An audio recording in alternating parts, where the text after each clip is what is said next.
আজকে ভিডিওতে রায়মার্টিন প্রশ্নবিদ্যা 2024-এর ষষ্ঠ শ্রেণীর পরিবেশ ও বিজ্ঞান বিষয়ে দ্বিতীয় পর্যায়ক্রমিক মূল্যায়নের যে 9 নম্বর প্রশ্ন সেটি রয়েছে, অর্থাৎ বর্ধমান মিউনিসিপাল হাই স্কুল এই বিদ্যালয়ের সমস্ত প্রশ্নের উত্তরগুলি করব। তার আগে তোমরা কেউ যদি আমার চ্যানেলে নতুন হয়ে থাকো তাহলে চ্যানেলটি অবশ্যই সাবস্ক্রাইব করে নেবে। একইটা যে সঠিক উত্তরটি বেছে নিয়ে লেখো। একে আছে কোনটি অন্য শব্দগুলি থেকে আলাদা, এটা তামা হবে। 2 হচ্ছে কোনটি পাললিক শিলা নয়, এটা ব্যাসল্ট হবে। 3 হচ্ছে 1 পাস্কাল সমান, এটা হচ্ছে 1 নিউটন পার মিটার স্কোয়ার।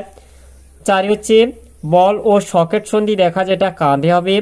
5 এসআইতে আয়তনের একক, এটা হচ্ছে ঘনমিটার। 6 কোনটি অন্য শব্দগুলি থেকে আলাদা, এটা ঘাস হবে। এরপরে 2 দিকে আছে নিচের প্রশ্নগুলির উত্তর দাও। একে আছে একটি তরল জীবাশ্ম জ্বালানির উদাহরণ দাও। একটি তরল জীবাশ্ম জ্বালানির উদাহরণ হলো পেট্রোলিয়াম।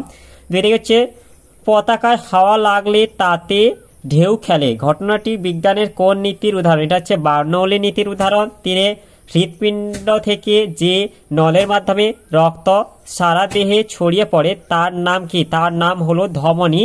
4 হচ্ছে উদ্ভিদের বৃদ্ধি পরিমাপ করা হয় কোন যন্ত্রের সাহায্যে, উদ্ভিদের বৃদ্ধি পরিমাপ করা হয় আর্ক অক্সানোমিটার যন্ত্রের সাহায্যে। 5 হচ্ছে একটি চৌম্বক পদার্থের উদাহরণ দাও। একটি চৌম্বক পদার্থের উদাহরণ হলো লোহা। এরপর 3 দিকে যাচ্ছে নিচের প্রশ্নটির উত্তর দাও। বিকল্প প্রশ্নটি লক্ষণীয়।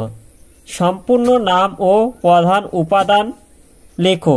এতে যাচ্ছে এলপিজি, এটা হবে এলপিজি সম্পূর্ণ নাম হলো লিকুইফাইড পেট্রোলিয়াম গ্যাস, এর উপাদান হলো প্রোপেন, বিউটেন প্রভৃতি। এরপর বিতে যাচ্ছে সিএনজি, সিএনজি পুরো নাম হলো কম্প্রেস ন্যাচারাল গ্যাস, এটা হচ্ছে উপাদান হলো মিথেন।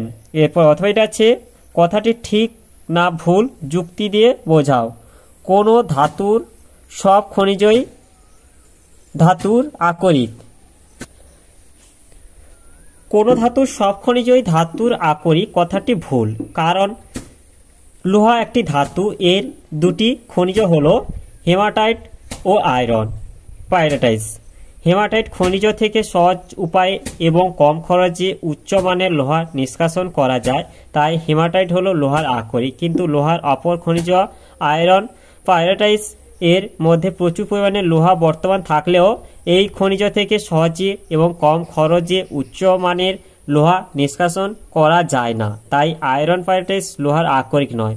তাই বলা যায় কোনো ধাতুর একাধিক খনিজ থাকলেও তার সবগুলো আকরিক নাও হতে পারে। এরপরে 4 আছে নিচের প্রশ্নগুলির উত্তর দাও। বিকল্প প্রশ্নটি লক্ষণীয়। একে আছে তোমার বন্ধুর ওজন 50 কেজি ও উচ্চতা 0.9 মিটার, তাহলে ওই বন্ধুর দেহভর সূচক থেকে বন্ধুর সুস্থতা সম্পর্কে তোমার কি ধারণা হলো তা লেখো। এর উত্তরটি হলো বন্ধুর ওজন এটা 50 কেজি, বন্ধুর উচ্চতা 0.9 মিটার। সূত্রানুযায়ী বন্ধুর দেহভর সূচক বা বিএমআই হবে সমান ওজন বাই উচ্চতা স্কয়ার, অর্থাৎ 50 বাই 0.9 স্কয়ার। এক্ষেত্রে ওজন ও উচ্চতা এসআইতে মাপা হয়েছে, তাই হচ্ছে অর্থাৎ 50 বাই 0.8 হবে। এর উত্তরটি হবে 61.7283।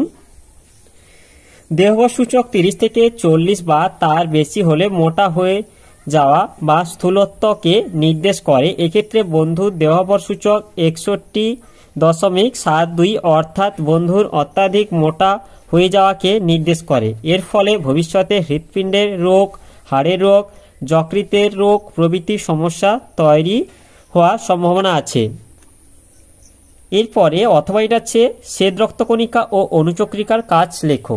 এর উত্তরটি হলো শ্বেত রক্তকণিকার কাজ। শ্বেত রক্তকণিকা মূলত শরীরের রক্ষীর মতো কাজ করে। এরা বাইরে থেকে আসা রোগের জীবাণুকে ধ্বংস করে শরীরকে বিভিন্ন রোগের হাত থেকে রক্ষা করে।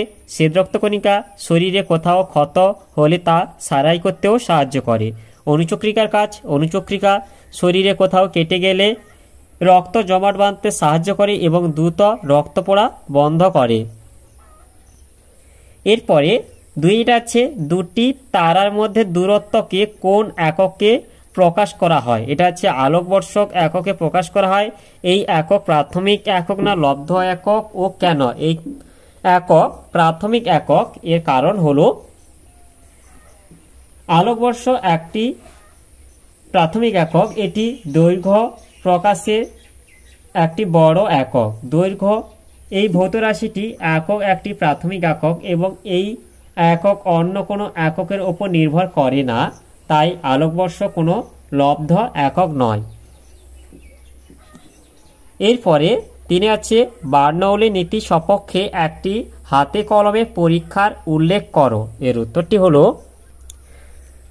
বার্নৌলি নীতির পরীক্ষা উপকরণ হচ্ছে খাতার পাতা। পরীক্ষা, একটি খাতার পাতাকে ছবির মতো করে ভাঁজ করে একটি ব্রিজ তৈরি করা হলো। এবার ব্রিজটিকে টেবিলের ওপর রেখে ব্রিজটির তলা দিয়ে খুব জোরে ফু দেওয়ার সময় লক্ষ্য রাখতে হবে যেন ব্রিজটির গায়ে সরাসরি ফু না লাগে। পর্যবেক্ষণ, দেখা গেল ব্রিজটি টেবিল থেকে পড়ে গেল না। ব্যাখ্যা ও সিদ্ধান্ত, বার্নৌলি নীতি অনুযায়ী কোনো প্রবাহী গতিশীল হলে যে স্থানে ওই প্রবাহীর বেগ বেশি সেই স্থানে ওই প্রবাহীর চাপ কম হয়। এক্ষেত্রে ফু দেওয়ায় ব্রিজের নিচে বায়ুর বেগ বেড়ে যায়, চাপ কমে গেছে, তাই ব্রিজের ওপরে বায়ুর চাপ বেশি হয়েছে এবং ব্রিজের ছাদের নিচের দিকে চেপে বসেছে, ফলে বৃষ্টি পড়ে যায়নি। এরপরে চারিদিকে আছে এ স্তম্ভের সঙ্গে বি স্তম্ভ মেলাও। এ স্তম্ভে একে আছে পৃথিবীর আকর্ষণ, এটা হবে অভিকর্ষ হবে। 2 হচ্ছে কাজ করার সামর্থ্য, এটা শক্তি হবে। 3 কয়লা পেট্রোল, এটা হবে অনবীকরণযোগ্য শক্তি। 4 ওজনের এসআই একক, এটা হবে নিউটন। 5 সূর্যের আলো বায়ু, এটা হচ্ছে দূষণমুক্ত অপ্রচলিত শক্তির উৎস। 6 সময়ের সঙ্গে স্থান পরিবর্তনশীল বস্তু, এটা হবে গতিশীল বস্তু। তাহলে আজকের ভিডিওতে আমরা ষষ্ঠ শ্রেণী পরিবেশ ও বিজ্ঞান বিষয়ে যে 9 দাগে বর্ধমান মিউনিসিপাল হাই স্কুল এই বিদ্যালয়ের সমস্ত প্রশ্নের উত্তরগুলি শেষ করলাম। আর তোমরা কেউ যদি আমার চ্যানেলটা এখনও সাবস্ক্রাইব করে রাখোনি তাহলে চ্যানেলটা অবশ্যই সাবস্ক্রাইব করে নেবে। ভিডিওটি ভালো লাগলে ভিডিওটিকে লাইক, কমেন্ট ও শেয়ার করতে ভুলবে না।